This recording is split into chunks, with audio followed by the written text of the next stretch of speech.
জল ফুটে ওঠার পরে আমি মাছগুলো দিয়ে দিলাম। পুরো রান্নাটা হয়ে গেলে তোমাদের একবার দেখাবো। আর যদি তোমাদের আমার কন্টেন্ট ভালো লাগে তাহলে একটা ফলো দিয়ে পাশে থেকো, আমার খুব ভালো লাগবে। আবারও চলে আসলাম তোমাদের মাঝে আফটার এ শর্ট ব্রেক।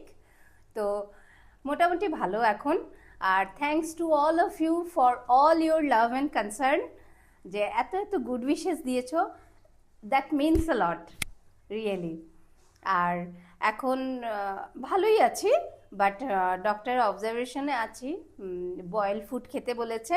তো এখন থেকে না আমি তোমাদের আমার যে যা বয়েল আমি যা খাচ্ছি সেটাই তোমাদের সাথে শেয়ার করব। চলো আজকে কি রান্না করছি তোমাদের দেখাই। আজ এটা হলো আমার খাওয়া। এটা দেখো, আমি মাছটা অ্যাকচুয়ালি খেতে চাইছিলাম না আমি, বাট দেবু ফোর্স করলো তাই আমি দিলাম। বলে দিয়েছি যে আমি যদি খেতে না পারি তবে তোমার খেতে হবে। এখানে ভিন্ডি আছে, আলু, পেঁয়াজ, গাজর, টমেটো সব আছে। আমি সব সবজি সব খেতে পারবো, শুধু মানে boil without masala and oil. তো এটা হলো আমার খাবার, একটাই বানিয়েছি। এই কয়দিন আমি কন্টিনিউয়াসলি আলু সিদ্ধ খেয়েছি।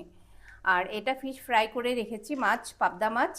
আর এটা রান্না হচ্ছে দেবুয়তের জন্য। আজকে ভালো আছি তাই আজকে আমিই রান্না করেছি। এই কয়দিন কিন্তু দেবু রান্না করেছে। আর এটা দেখো, ভালো হয়ে বানালাম। এত একটা পারফেক্ট হয়নি, বাট বানিয়েছি।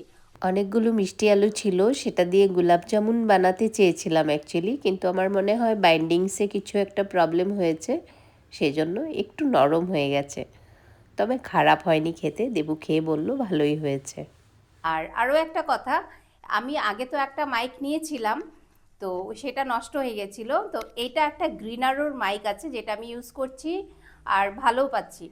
তো তোমাদের এটার লিঙ্ক দিয়ে দেবো, তোমরা যদি কেউ চাও এটা পারচেজ করতে পারো, খুব ভালো quality. So for today, bye bye.